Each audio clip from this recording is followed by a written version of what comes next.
पुरुषोत्तम मास, शुक्ल पक्ष पद्मिनी एकादशी, जिसको कमला एकादशी भी कहते हैं। ये एकादशी बड़ी पवित्र है।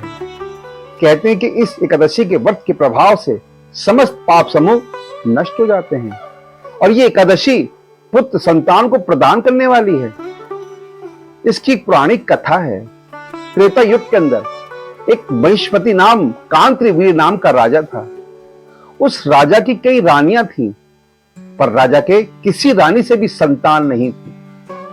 महिष्मति नाम का राजा बड़ा चिंतित, बड़ा दुखी था कि बिगर पुत्र के मेरी गति कैसे होगी, मेरा मोक्ष कैसे होगा, मेरी क्रिया कौन करेगा, मुझे परलोक कैसे सिधारूंगा, कैसे वैकुंठ की प्राप्ति होगी, क्योंकि पुत्र द्वारा ही पिता की गति और मुक्ति होती है। पुत्र हो तो पिता को मोक्ष आदि प्राप्त हो जाता है।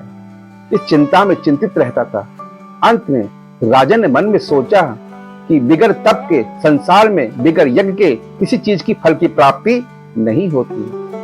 अतः उसकी रानी सबसे बड़ी, जिसका नाम पद्मिनी था, राजा और रानी दोनों मिलकर हिमालय पर्वत, घोर श्रृंखला जंगलों के अंदर जाकर कठोर तप करने लगे, निर्जला रहकर, क्योंकि अंसुरिया माता ने उनको पुरुषोत्तम मास के अंदर कमला एकादशी का विधान बतलाया।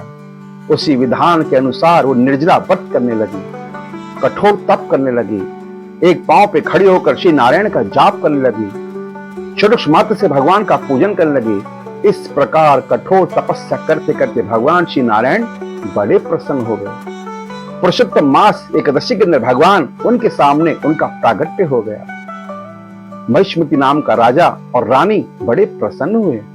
भगवान श्री नारायण बोले कि राजन, हम तुम्हारी कठोर तपस्या से बड़े प्रसन्न हुए, हमसे कोई आप वरदान मांगो। तब रानी कहने लगी, हे भगवान, आप मुझे इस पुरुषोत्तम मास कमला एकादशी के व्रत के प्रभाव से एक सुंदर, उत्तम, कांतिवीर्य और धर्मात्म पुत्र की प्राप्ति दो, जिसका यश इस तीनों लोकों में विख्यात। भगवान श्री नारायण बड़े प्रसन्न हुए। भगवान ने उनको आशीर्वाद और वरदान प्रदान किया और भगवान अंतर ध्यान हो गए। आगे चलकर उन रानी के नाम एक कांतिवीर्य अर्जुन नाम से पुत्र प्राप्त हुआ, तो तीनों लोकों में विख्यात हुआ।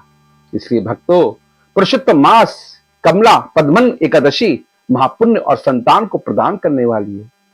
इनके व्रत के प्रभाव से उत्तम संतान की प्राप्ति होती है।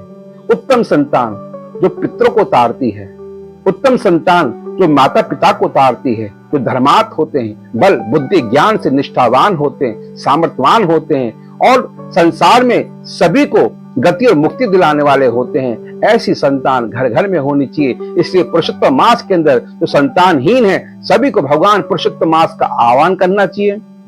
भगवान हरिवंश पुराण की कथा चुननी चाहिए, गोपाल सहस्त्रावली का पाठ करना चाहिए, लड्डू गोपाल की सेवा करनी चाहिए। इससे करने से उत्तम संतान की प्राप्ति होती है।